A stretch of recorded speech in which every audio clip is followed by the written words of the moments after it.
The first Joe Dart signature bass was definitely a gimmick. And while I love it, it holds you in a very specific range, making it a recommendable purchase for only a small group of people. But this second installment makes a much more compelling case. So imagine you're Joe Dart. A band you're in is really starting to take off. You've gone on your first international tour, signed a deal with Mark Bass, and you're getting a few offers to produce a signature instrument. Fender is the obvious choice, as you've exclusively played this Fender jazz bass live your entire life. But there's an unfortunate issue. Just a few years prior, they released this as Fender's signature flea bass. So doing a more straightforward deal where you just kind of refine your main instrument isn't really an option. So instead, they used the opportunity to refine one of the other basses that Joe had been playing on Wolfpack recordings. This is the Carlo Robelli SWD, which has been used on some of their biggest tracks. Its unique tone is largely thanks to modifications done to it by Jack Stratton. The pickups were replaced to be passive, and the strings were switched for tomastic flats, inspired by Bernard Edwards' famous flat-wound Music Man sound. The first Joe Dart signature is basically just a higher quality, fully realized version of this bass. Throw in a volume up gimmick, and you've got yourself a signature instrument. So Music Man takes a chance on Joe, does a limited run, lets Stratton market the thing, and it creates a lot of discussion and sells pretty well. They add the instrument to their website for permanent retail, do a run of an even more gimmicky short-scale bass, and all is going well. So now they've built up a successful relationship with Music Man, and while the first two signatures were out there in concept, they were somewhat limited to just using hardware that Music Man was already producing, but reworking it in an interesting way. Now that they have more trust in them to sell their products, could they go for something that Music Man hasn't done before? Going back to that initial bidding war, the idea of a jazz bass was abandoned because they went with Music Man. But what if Music Man made a jazz bass? That's how we got here, the Joe Dart 2. So much about this thing is new territory for Music Man. The body matches a more traditional jazz bass style rather than the sterling stingray shape. The neck has that jazz bass thickness, but with the Music Man playability from how frictionless it is. The headstock has that trademark Music Man 3-in-1, but with the size of a jazz bass. And the pickups have that jazz bass shape and placement, but with Music Man style magnets, which is really the core intrigue of this bass. The sound of this thing strikes a compelling middle ground between these two famous sounds. The way that my ears have been identifying it is that it keeps that scrappy, metallic low end of a Music Man, but with that tight, consistent top end of a jazz bass. You can hear this difference in tone in Joe's own playing. So right before he switched to Music Man, he started to play with a much more aggressive style.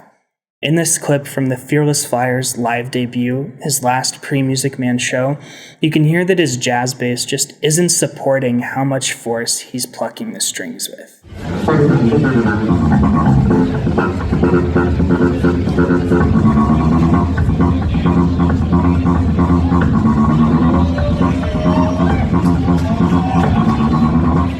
That wider low end is just kind of farting out and doesn't feel like it's giving the right kind of force that he's wanting. In Patrol Acrobatic, the first recording put out of this bass, Joe again plays with that same force, but gives a much more controlled sound.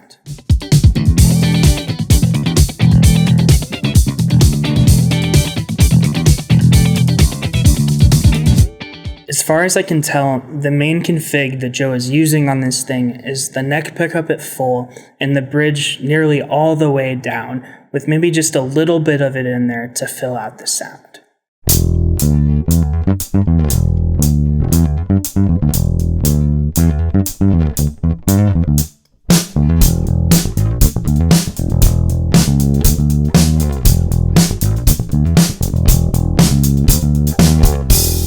For Joe, I think this was his main intention for this bass, to go back to his jazz bass roots while also altering it to support this more aggressive style that he'd been going for. But there's a lot more possible with this bass, and that's thanks to the knobs. And these work in a unique way.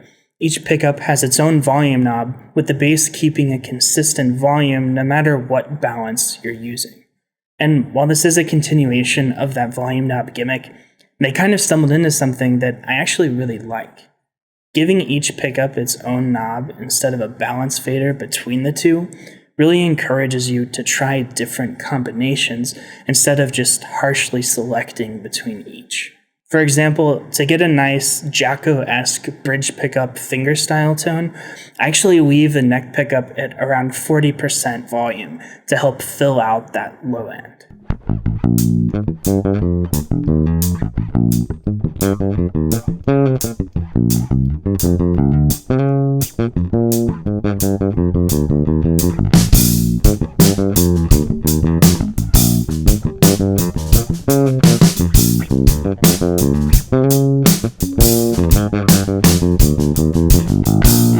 To get a nice fat neck pickup sound, I still like to have the bridge around 20%.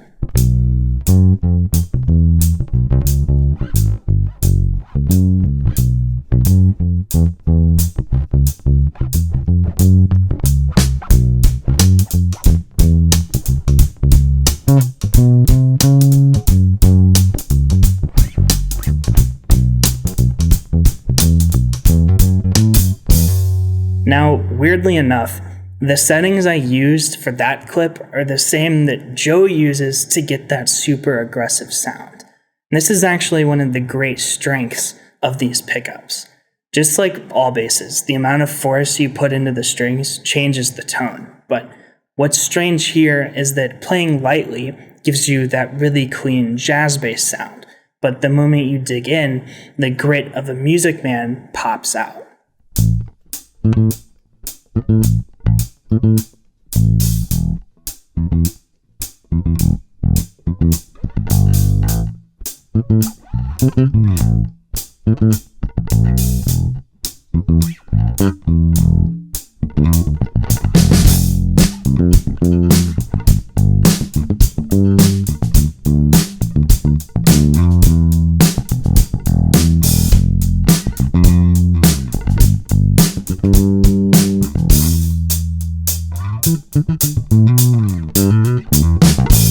The first thing I thought of after discovering this two-sided tone was a very niche genre of bass lines that I call songs where the bass player slaps just a few notes.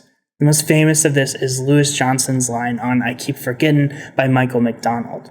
The whole tune is played fingerstyle until the outro, where he includes this pop that is so unmistakably Music Man.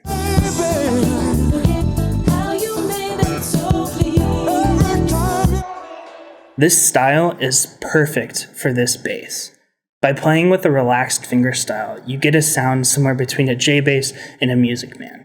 But then when you slap, you get that definitive Music Man sound, which really pops out in a good way.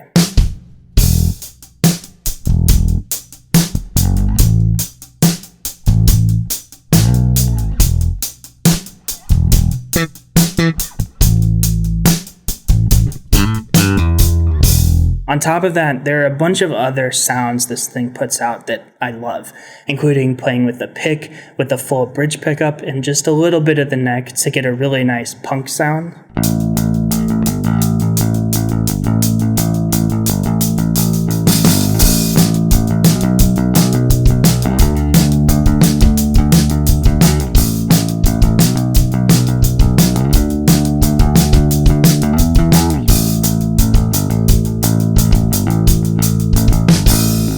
You can get another great pick tone out of the neck pickup, especially with some palm muting.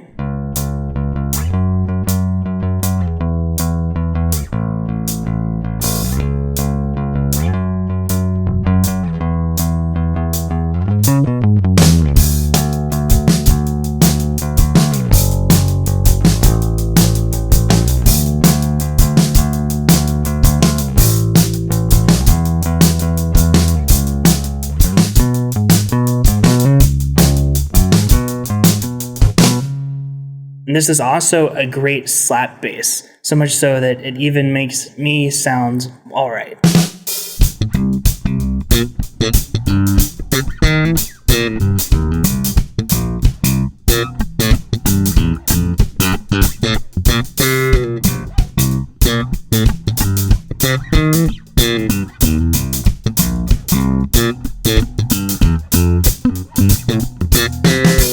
and while I've already showcased it a few times, I really want to hammer in that both pickups at full just sound so good.